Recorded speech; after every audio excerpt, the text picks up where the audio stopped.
So after the bathroom, next one. Al Netilas Yadayim and Asher Yatzar. After a woman washes her hand, after using the facilities, she should step out of the bathroom and recite the Brachos of Asher Al Netilas Yadayim and Asher Yatzar. She should not wait to say these Brachos until later davens. Okay, she should say them immediately. Okay, so let's try to understand. Okay, so now,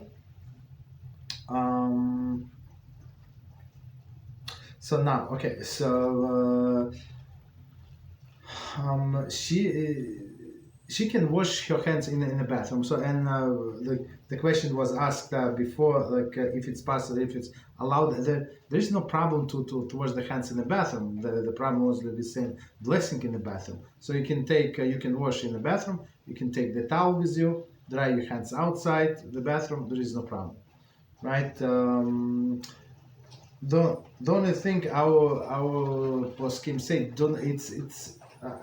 if possible, do not wash for bread in the bathroom. Okay, so if there is the only place, okay, you can, but if there is another alternative, use that one. Okay. Next one, it says that she should say Al Netilas Yadayim, right? And Asher Yatzar at that time. So she finished washing her hands. She's going out of the bathroom, and she's saying these prayers at this time. So for men, just to draw the parallel, that's not what we usually do. We actually say all of this blessing in accordance of Siddur when we're ready to pray. So you all dress up, you're all ready. So that's when we say. But for women, you see, it's very different because they're not obligated to pray right away. They're obligated to say all of the blessing and sometime during the day, but not right now. For men, no. For men, it says it's forbidden for men to do all of the activities until they say all of the blessings. So morning blessing, minimum Shema, and other things. Okay. Blessing on the Torah. Okay. But for a woman, we say she goes to the bathroom. It's proper for her to say Al Netilas Yadayim on the washing of the hands. But this washing, it's not what she just washed. This washing is actually on a previous washing when she woke up, right? And Asher Yatzar is a blessing after the bathroom. Continue. Okay. Many poskim maintain that a man should recite these brachas immediately as well, even though he will daven shortly. But certainly women should do so because women tend to daven later in the morning or not at all. Okay. So I'm sure we're going to discuss it. Okay, so we're going to. I'm not going to add. So the next chapter is tefillah, meaning the prayer. Okay, so he's saying that for men it's also proper to do it right away, but that's not what we do. Even though the Shulchan Aruch says clearly, right?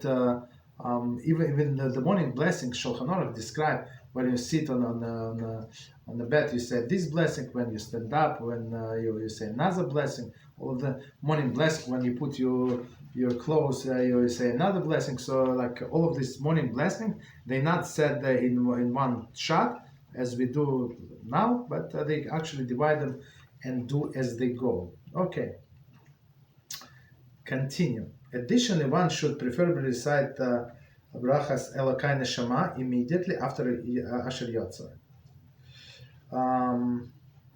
It is therefore preferable for her to know the Brachas by heart, as she may not have the Siddur at hand when she exits the bathroom. Okay. So the others, the third thing, they say for a woman to say Elokai Neshama. So Elokai Neshama is a prayer where we're thanking Hashem for returning our soul, right? Okay.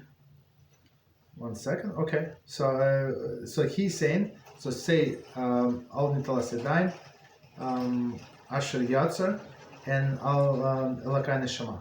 So and he explained why would she do that? Because maybe she's going to daven only much later. Maybe she's not going to daven at all. right? So some women, they're so busy, they don't have time to daven. I mean, she's busy with 10 kids, so it's not such a simple thing to find the time for davening. So she can daven maybe Shmona Esra, and quick prayer with your own words, maybe Shema quickly, whenever she has time, right? Okay. Continue.